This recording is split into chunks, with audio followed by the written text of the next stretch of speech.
माजी पालकमंत्री डॉक्टर सुरेश भाऊ खाडे यांच्या प्रयत्नातून मिरज एसटी डेपोमध्ये मागणी केलेल्या 20 गाड्यांपैकी 5 नवीन एसटी रुजू झाल्या आहेत। या एसटीचे उद्घाटन प्रसंगी खासदार विशालदादा पाटील, आमदार इद्रिसभाई नायकोडी, माजी महापौर सौ संगीताताई खोत तसेच माजी पालकमंत्री डॉक्टर सुरेश भाऊ खाडे यांच्या हस्ते संपन्न झाला।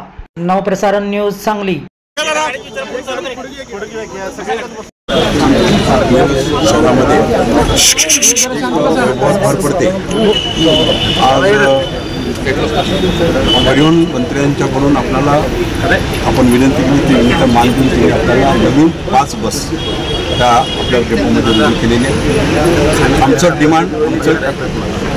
डिमांड 20 गाड्याचं, 10 ग्रामीणला द्या आणि 10 शहराला द्या आणि त्याचं मान्य करून पहिल्या टप्प्यामध्ये आज 5 बस आपल्या इथं झालेले त्याचं आम्ही मंजूर केले। आज त्या निश्चितच मी मार्चला मी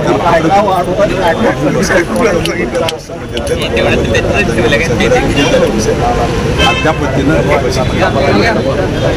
याचबरोबर आज सर्व वैभव म्हणजे आपलं एस टी डेपो आहे।